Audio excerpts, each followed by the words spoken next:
We live in a world where sex is a hot topic of discussion. It's glorified in advertisements, TV shows, movies, and plays. Sex drives a lot of people, but what if it doesn't drive you? What if it's not the number one thing on your mind all the time? Does that make you weird? No. If you're someone who experiences sexual attraction only when you have a deep emotional connection with someone, then you may identify as demisexual. You might be asking, wait, is demisexuality a sexual orientation? It is believed to be a subset and add-on to an individual's identity rather than being an individual's sexual orientation. Sexual orientation, as people see it, is which gender you are sexually attracted to or not. Demisexuality is a way of experiencing sexual attraction, it being about how you want to go about a relationship rather than who you would want to be in a relationship with. A demisexual can also identify as gay, straight, or bisexual, and may not have a gender preference when it comes to sexual attraction. Many argue that demisexuality isn't real or valid, that it's a made-up label for some to seek attention or feel like special snowflakes. Labels may not be absolute or necessary, but the term demisexual is a descriptive word for a certain pattern of attraction that gives demis more understanding of themselves, affirmation, and help them find a community with people who can relate. In 2012, Olivia Davis, a demisexual, wrote, "Demisexuality is about desire and arousal, not just sex and who you do it with. It's not merely that I'm only interested in having sex with people that I love, it's also that I feel a complete absence of desire or sexual feelings towards everyone else, ever. What makes me demisexual is that absence." This means when a demisexual experiences sexual attraction and desire, it is only towards the specific partner. Every demisexual's experiences is different. The emotional bond demisexuals need for sexual attraction also varies for everyone. It may include familiarity with the person and learning aspects of their personality. Forming an emotional bond with someone does not guarantee that sexual attraction will happen. It is simply a prerequisite for it to occur at all. Demisexuality is halfway between the asexual and sexual spectrum of human sexuality. Demisexuals are often mistaken as choosing to be that way, as opposed to it being their innate orientation. Demisexuality is not a pattern of behavior, but rather a distinct pattern of attraction. Demisexuals are not choosing to abstain from sex. They are often said to experience no primary attraction towards anyone, which means no attraction towards the immediate outer appearance and qualities of a person. People may find themselves to be sexually attracted to strangers, people they don't know well, or celebrities. But for demisexuals, they do not experience the initial sexual attraction. The difference between an asexual and a demisexual is that a demisexual experiences secondary attraction, which is mental and emotional, stemming from the establishment of a deeper connection.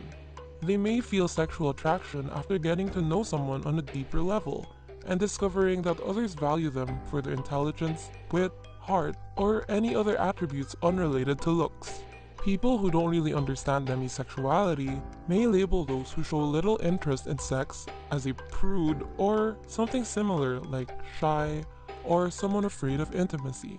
Just because someone isn't interested in sex with strangers does not make them abnormal or a prude. But at the same time, others might mistake demisexuals as people who only have sex with those they love. Sexual attraction is not the same as sexual behavior. Demisexuals can choose to have sex with whomever they please, whether they love them or not. It doesn't make them more or less demisexual. Many non-demisexuals choose to have sex with people they love, and that does not make them demisexual. Demisexuality refers to the underlying sexual attraction you feel, sexual feelings directed towards a person that you share an emotional bond with. Whether the demisexual decides to have sex with them or not has nothing to do with the definition of demisexuality. A lot of demisexuals get uncomfortable with the idea of flirting and may think it to be pointless. Demisexuals can still choose to engage in premarital or casual sex, and many do, though it is trust, openness, and emotional connection that really gets demisexuals going. Demisexuals may not like the thought of flirting at a bar, getting someone's number, and then leaving with a stranger and being intimate with them. A demisexual's idea of a fun night might instead be to spend time with friends, talking, dancing, and enjoying each other's company. Demisexuals may feel frustrated with people's tendency to overestimate their interest in them and feel annoyed that they cannot just talk to them normally without having others hit on them. Many demisexuals may choose to avoid situations like big parties or club scenes for that reason. They might feel more comfortable in dating close friends, as casual dating doesn't appeal to them. And they may wonder how others have sex on the first date or have sex with someone they just met. Another common misconception of demisexuals might be that they don't find anyone attractive ever. Demisexuals may not just see someone as physically hot and rate their attraction to someone based off of their appearance. This is an extension of point 1. The way demisexuals think about attractiveness seem to be different from how others think about it. Someone's attractive nature is found within for them. Physical appearance plays a very small, if not non-existent role in what draws them to someone. When peers talk about crushes, celebrities, and sex, the demisexual may find themselves a bit disconnected. Most people on the non-asexual side of the spectrum feel sexual attraction whether or not they have a close emotional bond with someone. They may have sexual feelings for attractive classmates, co-workers, people on the street, celebrities, friends of friends. However, they may choose to wait to have sex for reasons like it being against their religious beliefs or wanting to make sure the other person is kind and respectful, etc.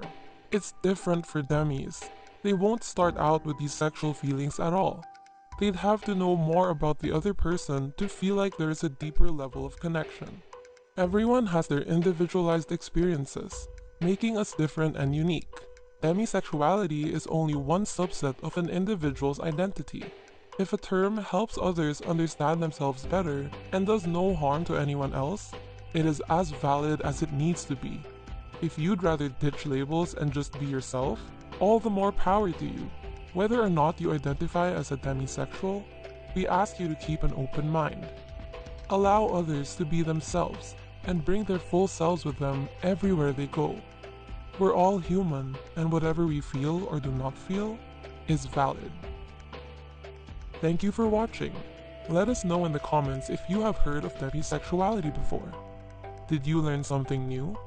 We have done a previous video on 10 types of sexualities, so feel free to check that out too. And don't forget to hit the subscribe button along with the bell to get notified of new videos. Thank you for your support.